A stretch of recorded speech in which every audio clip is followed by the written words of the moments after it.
Hello hi నమస్తే welcome back to our channel Santoshi's kitchen vlogs. ఈరోజైతే మా ఇంట్లో మహాలక్ష్మి అమ్మవారి పూజ అయితే జరుపుకున్నానండి. ఇది ఒక 10 డేస్కి ఎక్కువే అయిపోయిందండి ఈ పూజ చేసుకొని. అయితే ఇప్పుడైతే అప్లోడ్ అయితే చేస్తున్నాను. ఈ పూజ మా ఇంట్లో శుక్రవారం రోజైతే చేశానండి. ఆ మహాలక్ష్మి అమ్మవారికి ఇంట్లో ఎలాంటి ఆర్థిక ఇబ్బందులు కలగకుండా, ఎటువంటి అనారోగ్య సమస్యలు కలగకుండా ఉండడానికైతే ఈ పూజ అయితే నేనైతే ఇంట్లో రెగ్యులర్గా అయితే అప్పుడప్పుడు చేసుకుంటూనే ఉంటానండి. అమ్మవారికి ఫస్ట్ అయితే మనము పెద్ద కష్టపడాల్సిన అవసరం లేదు. అలాగే ఎక్కువ ఖర్చు కూడా కాదండి ఈ పూజ చేసుకోవడం వలన. అమ్మవారి విగ్రహం ఉంటే మాత్రం, మహాలక్ష్మి అమ్మవారి విగ్రహం ఉంటే మాత్రం పాలతోటైతే అభిషేకం చేసుకోండి. ఆ తర్వాత గంధం పెట్టి బొట్లతోటైతే అలంకరణ చేసుకొని, ఆ అమ్మవారికి ఆసనంలాగా ఏర్పాటు చేసి ఆ అమ్మవారిని అక్కడ కూర్చోబెట్టి, ఆ తర్వాత అమ్మకి నైవేద్యంగా మీకు ఎంత మీ శక్తి కొలది ఎంత చేసి పెట్టినా తక్కువేమీ కాదండి. పరమాన్నమైనా పర్లేదు, బెల్లం ముక్క పెట్టైనా కానీ దేవుడికైతే పూజ అయితే చేసుకోవచ్చు. నేనైతే అమ్మవారికి పరమాన్నం చేసి పెట్టాను. అలాగే తాంబూలం పెట్టానండి. తాంబూలంలో తెలుసు కదండి, ఆకు ఒక్క అలాగే అరటి పండ్లు పెట్టేసి పువ్వు పసుపు కుంకుమ అయితే పెట్టి అమ్మవారికి దీపారాధన చేసుకొని, ఆ తర్వాత అయితే ఇంట్లో ఉన్న వాళ్ళమందరము ఆ అమ్మకైతే మొక్కుకున్నాము. ఫస్ట్ అయితే అమ్మవారికి అభిషేకం చేసుకోవాలండి. ఆ తర్వాత కుంకుమార్చన నేను రెగ్యులర్గా అయితే శుక్రవారం రోజు వచ్చిందంటే నాకు టైం ఉంటే మాత్రం కుంకుమార్చన చేసుకుంటూ ఉంటాను.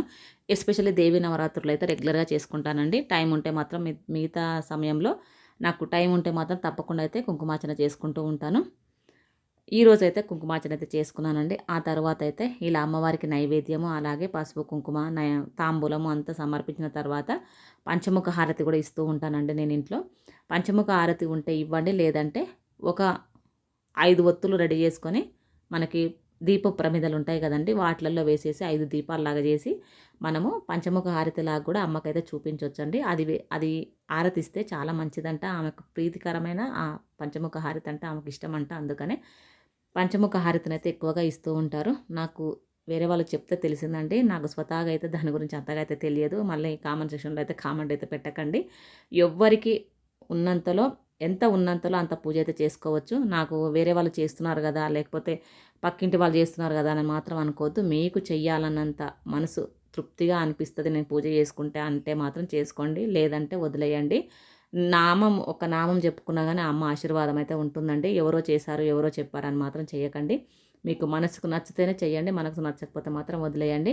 నచ్చిన వారిని మాత్రం కించపరచకండి. ఇదైతే నేను ఒక్కటి చెప్పాలనుకుంటున్నాను. ఎవ్వరి నమ్మకం వాళ్ళది, ఎవ్వరి మనస్తత్వం వాళ్ళదండి. ఒకరు చేశారనో, ఎవరు చెప్పారనో అది మాత్రం చేయొద్దు. మీకు మంచిగా అనిపిస్తుందంటే చేసుకోండి.